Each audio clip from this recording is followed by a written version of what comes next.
খিচুড়ি তো কম বেশি সবাই রান্না করতে পারেন। আজ আমি খিচুড়ি রান্না করেছি, তবে আজব এক খিচুড়ি। বলতেই পারেন খিচুড়ির আবার আজব কী। আসলেই আজব খিচুড়ি আবার কী জিনিস, কেন আজব খিচুড়ি বলেছি সেটা ভিডিওটা দেখলেই বুঝতে পারবেন। হ্যালো ভিউয়ার্স, আসসালামু আলাইকুম। আশা করি আল্লাহর রহমতে সবাই অনেক বেশি ভালো আছেন। চলে যাচ্ছি মূল কাহিনীতে। খিচুড়ি রান্না করতে করতে আপনাদের সাথে যেমন গল্প করব, তেমনি ফেসবুক প্ল্যাটফর্মে কাজ করা নিয়ে বেশ কিছু টিপস দেওয়ার চেষ্টা করব। বেশ কিছুদিন ধরে আমাদের বাসায় সাপ্লাইয়ের গ্যাসের প্রবলেম হচ্ছে। অর্থাৎ কোনো দিন গ্যাস থাকে তো কোনো দিন থাকে না, আবার দেখা যায় সকালবেলা কিছুক্ষণের জন্য গ্যাস থাকে, সারাদিন আর কোনো খবর নাই। তো গতকালকে একদমই গ্যাস ছিল না, সেজন্য আমি ভোরবেলা উঠেই দেখলাম গ্যাস পাওয়া যায় কি না। হ্যাঁ, তখন গ্যাস চলছিল আর ভাবলাম যেহেতু গ্যাসের অনেক সমস্যা, কখন চলে যায় খিচুড়িটা বসিয়ে নেই। তো খিচুড়ি সব কিছু রেডি করতে করতে দেখি যে চুলা একদমই আগুন নেই, যে কোনো মুহূর্তে বন্ধ হয়ে যাবে।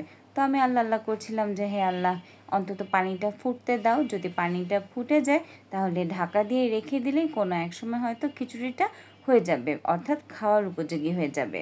ততক্ষণে গ্যাসের চাপ একেবারে কমে গেছে, আগুন নিভে যায় বলেই অবস্থা। কোনোভাবে পানিটা ফুটলো না, তবে আমি যে ঢাকা দিয়ে রেখেছিলাম সেই গরমে কিন্তু আল্লাহর রহমতে খিচুড়িটা মোটামুটি হয়ে গিয়েছিল। আর সেভাবে আমরা আজকে দুপুরের খাবারটা খেয়ে নিয়েছিলাম। এবার আসি মূল কথায়। অনেকেই বলতে পারেন আমি ফেসবুক প্ল্যাটফর্মে কাজ করা নিয়ে কেন টিপস দেই। আমার নিজের পেজই তো সেরকম একটা এস্টাবলিশড করেনি। হ্যাঁ, কথাটা সত্যি, তবে আমি যেটা ভাবছি সেটা হচ্ছে আমি যেহেতু নতুন আর এখানে কাজ করতে গিয়ে আমি যে প্রবলেমগুলোয় পড়েছি, যারা এই কাজ করবেন তাদের সবাইকে এই প্রবলেমগুলোকে ফেস করেই সামনে এগিয়ে যেতে হবে। যেহেতু আমি এখন পর্যন্ত অনেক বেশি প্রবলেম ফেস করছি, তো আমি যদি কারো উপকার করতে পারি বা আমার কথা শুনে কেউ যদি কোনো সমস্যার সমাধান খুঁজে পায়, তাতে মন্দ কী। তো সেই জন্যই আসলে কিছু টিপস আমি দিতে চাচ্ছি। নতুন অবস্থা আপনি যখন ভিডিও আপলোড করবেন, তখন আপনার ভিডিও যদি কারো ভালো লাগে, আপনার সাথে দেখা হলে বলবে, এই শোনো, তোমার ভিডিওটা ভালো লেগেছে, আমি তো দেখি, নিয়মিত দেখি তোমার ভিডিও। কিন্তু দেখছে ফেসবুকে, কমেন্ট করছে আপনার সামনে ফেস টু ফেস।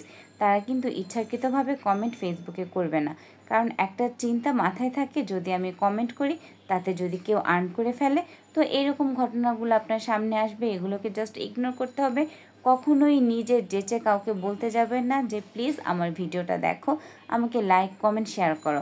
এতে করে কি হবে, শুধু শুধু নিজেই ছোট হবেন বা আপনার মনে কষ্ট হবে যখন দেখবেন যে আপনি রিকোয়েস্ট করার পরেও আপনার ভিডিওতে কেউ কোনো রিয়াকশন দেয়নি। তাই বলবো যে এই সমস্ত ব্যাপারগুলোকে জাস্ট ইগনোর। আপনার কন্টেন্ট দেখে অনেকে অনেক নেতিবাচক মন্তব্য করবে, সেগুলোকে কোনোভাবে খারাপভাবে নেওয়া যাবে না বা রিয়াকশন দেওয়া যাবে না। আপনি সবগুলোকে পজিটিভলি নেবেন এবং চেষ্টা করবেন যা যা সমস্যা আছে সেগুলোকে সুন্দরভাবে সমাধান করার।